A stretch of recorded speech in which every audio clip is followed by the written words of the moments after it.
ایک مرتبہ اللہ کے رسول صلی اللہ علیہ وسلم مسجد نبوی میں صحابہ کو خطبہ دے رہے تھے. صحابہ بیٹھے ہوئے تھے جیسے آپ حضرات بیٹھے ہوئے ہیں، اور آپ ان سے بات کر رہے تھے، بیان کر رہے تھے. ایک آدمی آیا، دروازے سے داخل ہوا، اس کی داڑھی سے وضو کا پانی ٹپک رہا تھا. آپ نے اپنے صحابہ سے فرمایا اگر کسی کو جنتی دیکھنا ہے تو اس کو دیکھ لو. صحابہ نے اس کو دیکھا. اسی طرح دوسرے دن بھی آپ صلی اللہ علیہ وسلم کی مجلس لگی ہوئی تھی. پھر وہی صحابی انصاری وضو کر کے مسجد کے دروازے سے مسجد نبوی میں داخل ہوئے. پھر آپ نے اپنے صحابہ سے فرمایا اگر کسی کو جنتی دیکھنا ہے تو اس بندے کو دیکھ لو.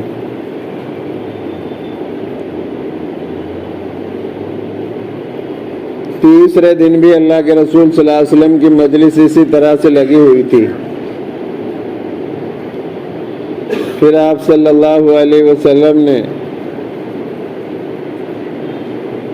وہ صحابی پھر داخل ہوئے مسجد کے اندر. پھر آپ صلی اللہ علیہ وسلم نے اس صحابی کو جنت کی بشارت دی اور فرمایا اگر کسی کو جنتی دیکھنا ہے تو اس کو دیکھ لو. چنانچہ 3 دن تک اللہ کے رسول صلی اللہ علیہ وسلم نے اس انصاری صحابی کو جنت کی بشارت سنائی. صحابہ کو بڑا رشک ہوا. صحابہ نیکیوں میں بڑھنے کی حرص بہت زیادہ رکھتے تھے. ہم لوگ مال کمانے کی حرص رکھتے ہیں. ہمارے یہاں مال کی حرص چل رہی ہے. اس کے پاس یہ گاڑی ہے تو میں یہ لوں گا، اس کے پاس مکان یہ ایسا ہے تو میں لوں گا، اس سے بہتر لوں گا. یہ ہمارے اندر حرص دنیا کی بھری ہوئی ہے. ایک مرتبہ اللہ کے رسول صلی اللہ علیہ وسلم نے فرمایا تھا ان قریب ایسا زمانہ آئے گا تمہارے اوپر دوسری قومیں اس طرح ٹوٹ پڑیں گی جیسے بھوکا آدمی دسترخوان پر کھانے کے لیے ٹوٹ کر پڑتا ہے. صحابہ نے پوچھا تھا یا رسول اللہ صلی اللہ علیہ وسلم اس وقت ہماری تعداد کم ہوگی؟ آپ نے ارشاد فرمایا تعداد بہت ہوگی، تم تعداد میں بہت زیادہ ہوگے. تو عرض کیا رسول اللہ صلی اللہ علیہ وسلم اس کی کیا وجہ ہوگی کہ دوسری قومیں ہمیں اس طرح ختم کرنے کی کوشش کریں گی؟ فرمایا تمہارے اندر 2 چیزیں پیدا ہو جائیں گی. ایک تو مال کی محبت پیدا ہو جائے گی، دوسرا تم موت سے نفرت کرو گے. اس کی وجہ سے تمہارے اوپر دوسری قومیں اس طرح ٹوٹ پڑیں گی. تو مال کی محبت ہمارے دلوں میں بیٹھی ہوئی ہے. صحابہ کے دلوں میں مال کی محبت نہیں تھی، آخرت کی اور اعمال کی، نبی کی محبت، نبی کی سنتوں کو زندہ کرنے کی محبت اللہ نے ان کے دلوں کو چن لیا تھا. اس لیے امت کے بہترین افراد تھے صحابہ. ساری دنیا کے لوگ نبی صلی اللہ علیہ وسلم کے صحابہ کے بعد جتنے انسان آئیں گے، جتنے ولی اللہ، محدث، مفکر، اسلاف، سب ایک ادنا صحابی کے برابر ہی کرنا چاہیں تو نہیں کر سکتے. امت کے بہترین افراد تھے صحابہ. بہرحال اللہ کے رسول صلی اللہ علیہ وسلم نے ایک صحابی کو، انصاری صحابی کو 3 دن تک جنت کی بشارت سنائی. تو حضرت عبداللہ ابن عمر کو یہ فکر ہوئی اور صحابہ کو بھی فکر ہوئی کہ اس کے اندر کیا ایسی خوبی ہے کہ جس کو اللہ کے نبی 3 دن تک جنت کی بشارت سنا رہے ہیں، ہم بھی وہ عمل کریں. تو عبداللہ ابن عمر رضی اللہ تعالیٰ عنہ صحابی کے پیچھے لگ گئے اور وہ اپنے گھر جا رہے تھے. عبداللہ ابن عمر بھی ان کے پیچھے پیچھے ہو لیے، اور جب وہ اپنے گھر کے دروازے پر پہنچے تو ان سے کہا جناب میں آپ کے یہاں 3 دن رکنا چاہتا ہوں. ان کا مقصد یہ تھا کہ عمل کیا کرتے ہیں جو جنت کی بشارت نبی صلی اللہ علیہ وسلم ان کے لیے سنا رہے ہیں. تڑپ تھی آخرت کی کہ کامیاب ہم کیسے ہو جائیں، جو یہ عمل کرتا ہے ایسے میں بھی عمل کروں. اس وجہ سے وہ 3 دن کی ٹھہرنے کی مہلت ان کے گھر میں مانگ رہے تھے. اس صحابی نے کہا بسم اللہ آ جائیے آپ اندر. 3 دن رہے عبداللہ ابن عمر. عبداللہ ابن عمر جو نماز پڑھتے تھے وہی وہ نماز پڑھتے تھے، عشاء کی نماز پڑھتے تھے، صبح تک سوتے تھے، فجر کی اذان ہوتی تھی، جماعت کے ساتھ نماز پڑھنے جاتے تھے، ظہر پڑھتے تھے، عصر پڑھتے تھے، مغرب پڑھتے تھے جماعت کے ساتھ۔ تو عبداللہ ابن عمر 3 دن تک ان کے گھر پہ ٹھہرے، لیکن کوئی خاص عمل نہیں دیکھا ان کا۔ 3 دن جب مکمل ہوئے تو گھر سے جانے لگے، اور وہ انصاری صحابی بھی ان کو وداع کرنے کے لیے، رخصت کرنے کے لیے باہر نکل کر آئے۔ تو عبداللہ ابن عمر رضی اللہ تعالی عنہ نے عرض کیا، جناب آپ یہ بتائیے کہ آپ کون سا عمل کرتے ہیں؟ میں آپ کے یہاں گھر میں ٹھہرا تو میں نے تو جو میں عمل کرتا ہوں وہی آپ کرتے ہیں، کوئی خاص عمل آپ کا میں نے دیکھا نہیں۔ لیکن نبی صلی اللہ علیہ وسلم 3 دن تک جب آپ مسجد کے دروازے سے داخل ہو رہے تھے، 3 دن تک آپ کے بارے میں یہ بتایا ہم صحابہ کو کہ اگر کسی کو جنتی دیکھنا ہے تو اس کو دیکھ لو۔ تو صحابی نے، انصاری نے بتایا، بھائی دیکھ میں کوئی عمل نہیں کرتا ہوں، لیکن میرے دل کے اندر ایک بات ضرور ہے کہ میں تمام مسلمانوں کے لیے اپنے دل کو بالکل آئینے کی طرح صاف رکھتا ہوں، کسی سے کدورت، کسی سے کینہ، کسی سے عداوت، کسی سے بغض نہیں رکھتا۔ میرا دل تمام مسلمانوں کے لیے بالکل آئینے کی طرح صاف اور شفاف ہے، میں کسی سے حسد نہیں کرتا۔ تو عبداللہ ابن عمر پکار اٹھے کہ بس یہی ہے جس کی وجہ سے جناب رسول اللہ صلی اللہ علیہ وسلم آپ کو 3 دن تک جنت کی بشارت دیتے رہے۔ میرے بھائیوں، 3 آدمی شب قدر کی رات میں بھی محروم کر دیے جاتے ہیں۔ ایک ماں باپ کی نافرمانی کرنے والا، ایک جو ہے کینہ رکھنے والا، اور ایک شراب کا عادی۔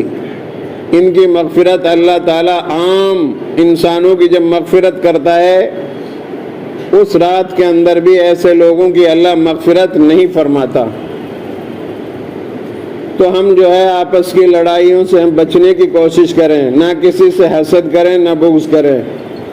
میرے عزیزو، ہمارے پاس وقت بہت تھوڑا ہے، یہ ہمارا سفر ہے۔ نبی صلی اللہ علیہ وسلم نے فرمایا، میری مثال ایک مسافر کی طرح ہے کہ مسافر چلتا ہے، تھک جاتا ہے تو کسی سایہ دار درخت کے نیچے بیٹھ جاتا ہے اور وہ آرام کر کے پھر آگے بڑھتا ہے۔ اسی طرح میری مثال ہے، میں دنیا میں مسافر کی طرح ہوں، میرا یہاں آخری مقام نہیں ہے، میرا ٹھکانہ اصل آخرت ہے۔ تو میرے عزیزو، ہم یہاں وقتی طور پر ہیں، ہمارا یہاں سفر چل رہا ہے۔ ہمیں چاہیے کہ اس زندگی کے اندر، دنیا کی زندگی کے اندر، آخرت کی زندگی کے لیے نیک اعمال کریں۔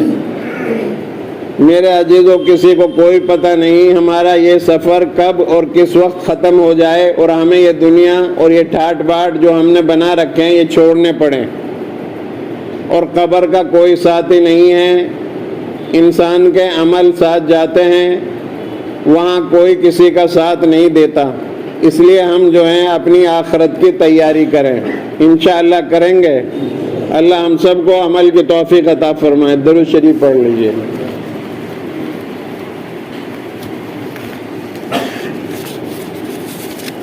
اللہ تعالیٰ فرماتا ہے کہ میرے ساتھ کسی کو شریک نہ ٹھہراؤ، ان الشرک لظلم عظیم۔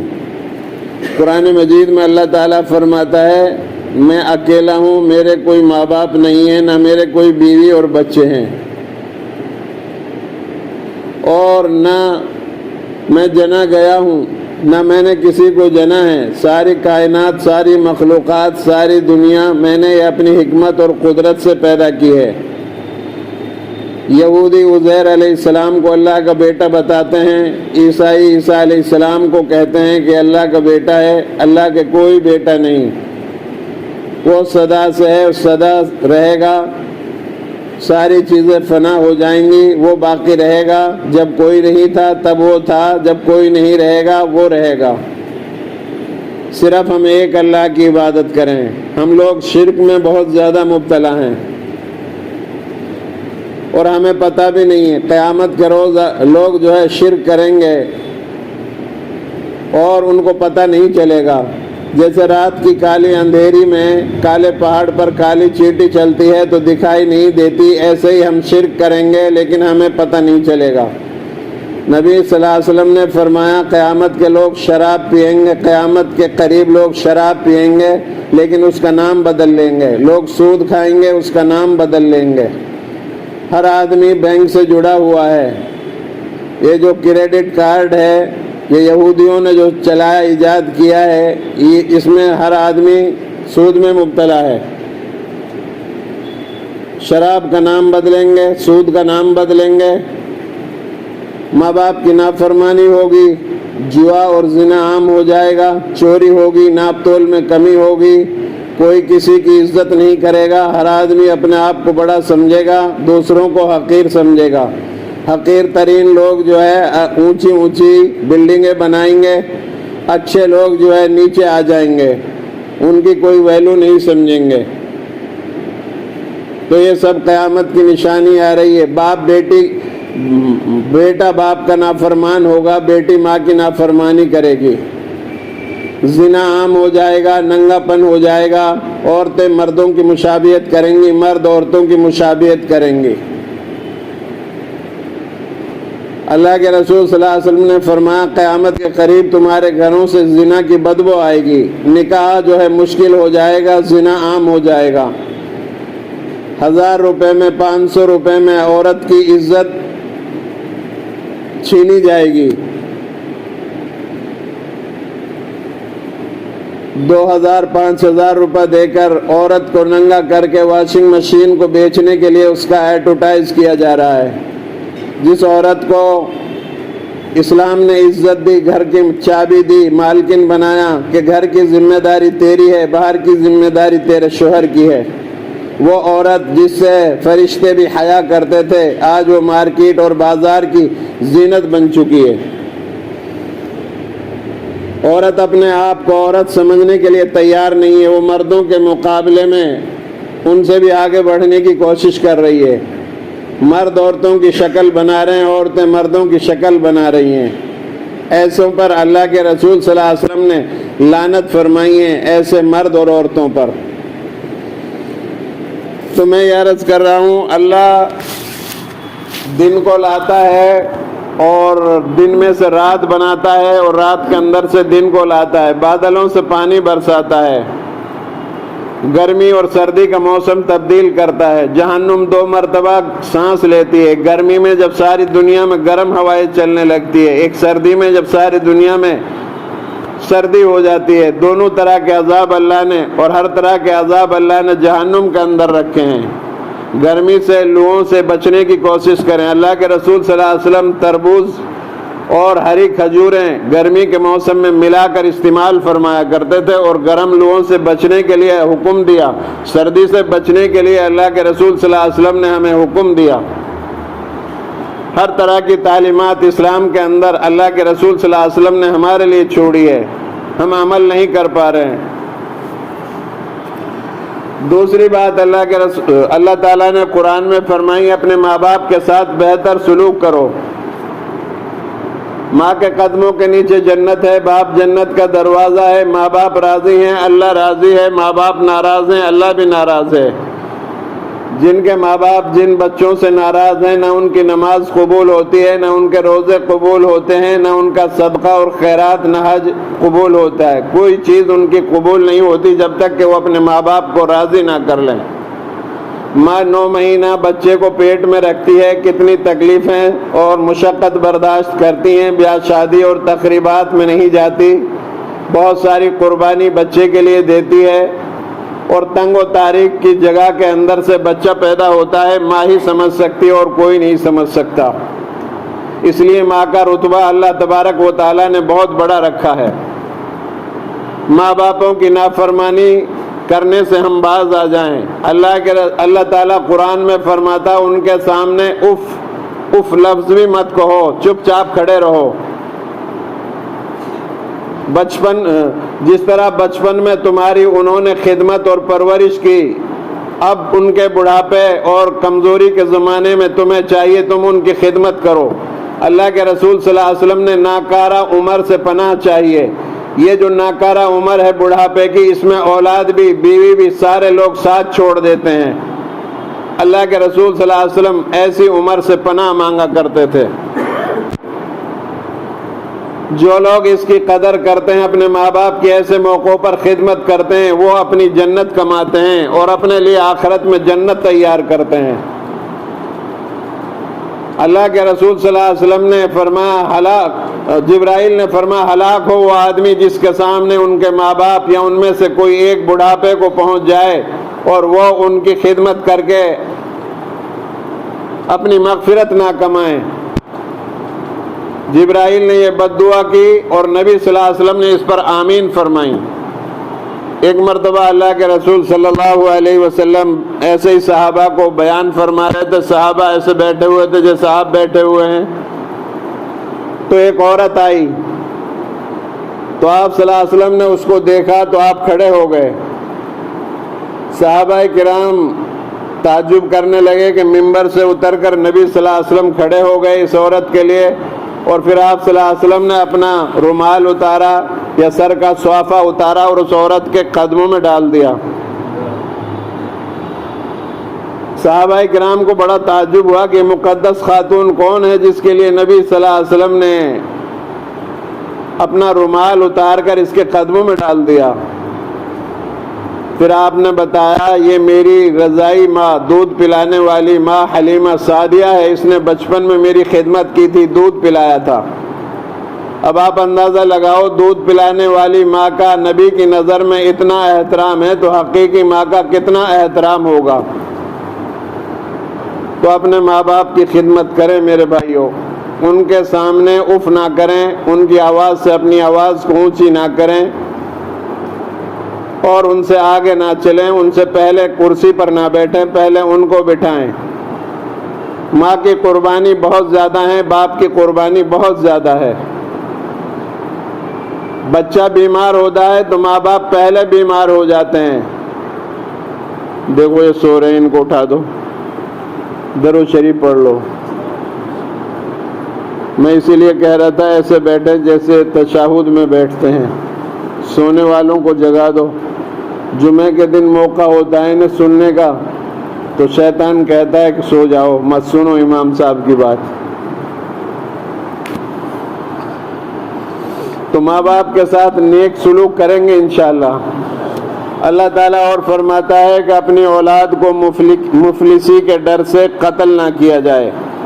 ہم تمہیں بھی کھلاتے ہیں اور تمہارے اولاد کو بھی رزق دینے والے ہیں۔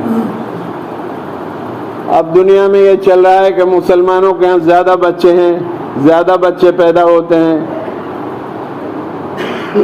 تو اللہ تعالیٰ کہتا ہے کہ تمہارے باپ داداؤں کو میں کھلاتا پلاتا لے کر آ رہا ہوں، تمہیں بھی روزی دوں گا۔ کوئی آدمی اپنی اولاد کو بھک مری کی وجہ سے قتل نہ کرے، اولاد کا سلسلہ منقطع نہ کرے۔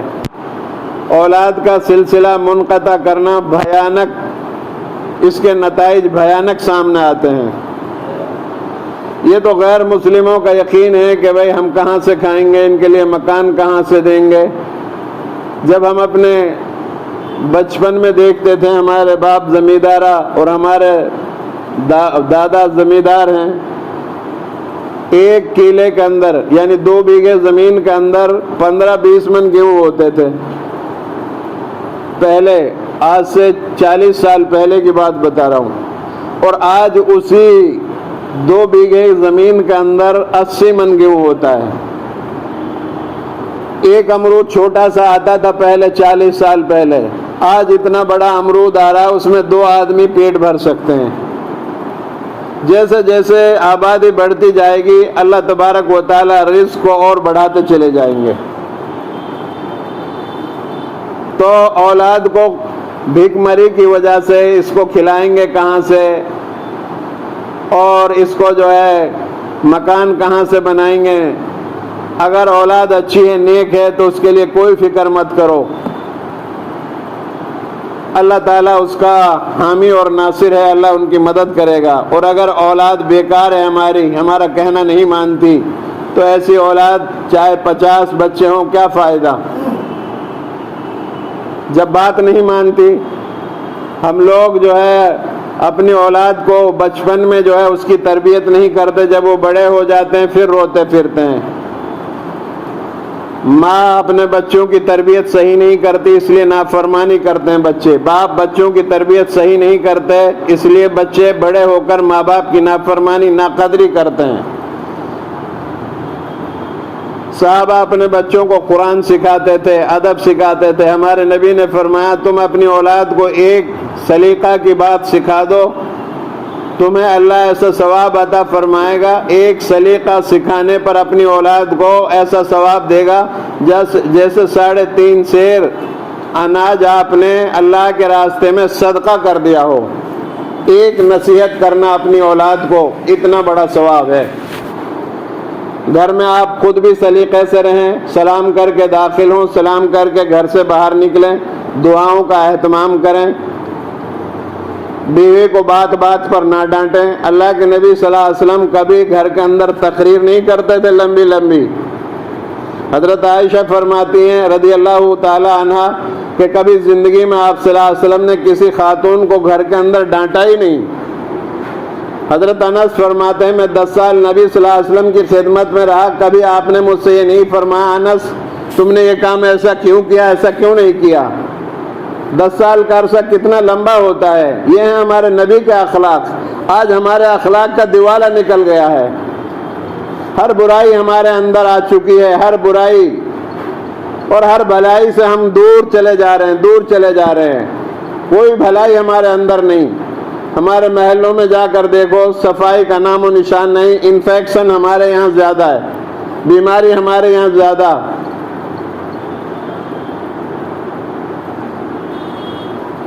عورتوں کو مارنا پیٹنا، شراب ہمارے یہاں، نشے کر رہے ہیں ہمارے نوجوان بچے. یہ بچے پڑھنے کے لائق ہیں، پڑھنا چاہیے تھا ان بچوں کو.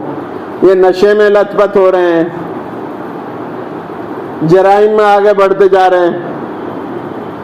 اس وقت جو ہے بہت خطرناک دور چل رہا ہے. آپ اپنے بچوں کو پڑھا کر ہی اس ملک میں کامیاب ہو سکتے ہیں. اس ملک میں کیا سارے جگہ مسلمان پریشان ہیں. مصر میں 100% مسلمان ہیں. وہاں کی حالت ایک صاحب بتا رہے تھے کہ ہم وہاں گئے، ابھی کی بات، اسی رمضان کی بات بتا رہے تھے، لیکن وہاں ہم نے کوئی طریقہ ایسا نہیں دیکھا جس سے وہ لوگ مسلمان معلوم ہوتے ہوں. مصر جس میں حضرت یوسف علیہ السلام بنی اسرائیل کا انبیاء آئے ہوں. کیونکہ جمعہ کی نماز کا وقت ہوا تو ہم مسجد میں گئے نماز پڑھنے کے لیے. مصر کی بات بتا رہا ہوں. تو امام صاحب بیان کرنے کے لیے آئے. ایک صاحب، اس کا بالکل داڑھی بالکل صاف، جیسے ابھی اس طرح سے ابھی یہ جو ہے صاف کرا کر آئے ہیں. اس کے بعد دوسرے امام صاحب آئے نماز پڑھانے والے، اس کی بھی داڑھی بالکل صاف. اس نے نماز پڑھائی. پھر وہ بتا رہے تھے کہ ہمیں قرآن کے مجلس میں شریک ہونا تھا، تو وہاں ہم گئے تو وہاں میوزک چل رہی تھی قرآن کے ساتھ ساتھ، اور عورتیں میک اپ میں بیٹھی ہوئی تھی. یہ مسلم ملکوں کا حال ہے. اس لیے دنیا میں آفت آ رہی ہے. اس لیے جو ہے ہم دنیا میں اس لیے پٹ رہے ہیں، لوگ ہمیں یہ سمجھ رہے ہیں کہ یہ مسلمان ہیں، اور آخرت میں ہماری پٹائی اس لیے ہوگی، اللہ کہے گا تم مسلمان نہیں تھے. ہمارے پاس سے وہ جگہ چلی گئی جن میں بخاری شریف کو بیٹھ کر لکھا گیا تھا، دین کی محنت نہ ہونے کی وجہ سے. اگر ہم اپنی اولاد کو دینیات نہیں پڑھائیں گے، قرآن نہیں پڑھائیں گے، سلیقہ نہیں سکھائیں گے، تو ہمارے گھروں کے اندر دہریہ پیدا ہوں گے، اللہ کی ذات میں شک کریں گے. نئے نئے فتنے جو ہے جنم لے رہے ہیں، نئے نئے فتنے جنم لے رہے ہیں روزانہ. صحابہ کو عزت کی نظر سے نہیں دیکھا جا رہا. اللہ کے رسول صلی اللہ علیہ وسلم کی محبت دلوں میں نہیں ہے. اللہ تعالیٰ قرآن میں فرما رہا ہے بیوی سے بھی زیادہ مکان سے بھی زیادہ، ماں باپ سے بھی زیادہ، اولاد سے بھی زیادہ، اپنے خزانوں اور اپنے بینک بیلنس اور اپنے پیسوں، سب چیزوں سے زیادہ جب تک تمہارے دلوں میں اللہ اور اس کے رسول کی محبت پیدا نہیں ہوگی تو تم جو ہے مسلمان نہیں ہو. پھر تم جو ہے اللہ کے عذاب کے آنے کا انتظار کرو. جمعے کی نماز پڑھتے ہیں، 5 نماز غائب ہیں. رمضان میں حالت دیکھی، پہلے ہفتے میں تو زیادہ زور تھا، پھر آہستہ آہستہ ختم ہو گئے لوگ، وہی باقی رہے آخری عشرے میں. جو عبادت کا نچوڑ ہے پورے مہینے کا وہی باقی رہے، جو اچھے نمازی تھے، جو بالکل پیور تھے. نہ اعتکاف کا ہمارے یہاں کوئی اہتمام ہے، پورے محلے میں کوئی آدمی اعتکاف کرنے والا نہیں، کوئی آدمی عصر کے بعد ذکر کرنے والا نہیں، کوئی آدمی فجر کے بعد ذکر کرنے والا نہیں. جب ہم چھوٹے تھے بچپن میں دیکھتے تھے اپنے مساجد کے اندر ہمارے آبا و اجداد تسبیح لے کر بیٹھتے تھے، پڑھے لکھے کم تھے، قرآن کی تلاوت کرتے تھے، اشراق پڑھتے تھے اور پھر اپنے گھر کے لیے آتے تھے، اپنے کام کاج میں لگتے تھے. ہمارے یہاں نہ اشراق کا اہتمام ہے، نہ چاشت کا اہتمام ہے، نہ 5 نمازوں کا اہتمام ہے، نہ اوابین کو ہم جانتے ہیں، نہ ذکر کرتے، نہ مراقبہ کرتے، نہ کبھی مسجد میں اعتکاف کی نیت سے داخل ہوتے. سنتیں چھوٹتی جا رہی ہیں، برائیوں میں آگے بڑھتے جا رہے ہیں. ہمارے یہاں شادی ہو جائے تو اچھے سے اچھے کپڑے لے کر آئیں گے، 5 6 مہینہ پہلے تیاری کرتے ہیں کپڑوں کی. دلہا کے لیے شیروانی ایسی ہونی چاہیے، نکاح کے موقع پر ایسا ہونا چاہیے. پھر فوٹوگرافی والے جو ہے فوٹوگرافی دور سے ہی کھینچنا شروع کر دیں گے، جیسے دلہا جیسے کوئی پردھان منتری آ رہا ہو. کبھی ادھر سے فوٹو کھینچیں گے جھک جھک کر کے، کبھی ادھر سے کھینچیں گے. فوٹوؤں کا زمانہ ہے. قیامت کے دن تصویر کھینچنے والوں کو اللہ تبارک و تعالیٰ کہے گا کہ ان میں تصویر ڈالو، اس میں جان ڈالو. وہ جان نہیں ڈال پائیں گے، عذاب دیا جائے گا. نکاح کا موقع پر امام صاحب کو کیا دیں گے؟ 1100 روپے. 1100 روپے ان کے منہ پر مار دینا چاہیے امام کو. امام ابو حنیفہ کہتے ہیں کہ جو آدمی پہلا نکاح کر رہا ہے اس کو 1 درہم قاضی صاحب کو دیا جائے. 1 درہم کی قیمت تقریباً 25,000 روپیہ ہے. اور جو دوسرا نکاح کر رہا ہے وہ نصف درہم دے نکاح کے موقع پر قاضی کو. نصف درہم کا مطلب ہے 12,500 روپیہ. یہاں آتش بازی میں ہجڑوں کو اور ڈھول پیٹنے والوں کو روپیہ زیادہ دیا جاتا ہے، قاضی کو روپیہ دیا جاتا ہے 1100 2100. بہت بڑا پہاڑ توڑ دیں گے اور اس کو بٹھا کر لے جائیں گے، بٹھا دیں گے کہ تمہیں یہاں بیٹھا رہنا، جب وہ آئے گا دولہا تمہیں نکاح پڑھانا ہے. اب وہ بیچارے کی مغرب کی نماز بھی گئی، عشاء کی بھی گئی، اور وہ انتظار میں ان 1100 روپے کے بیٹھا ہوا ہے جیسے غلام ہو. جب تک ایسے امام رہیں گے تم ترقی کیسے کرو گے؟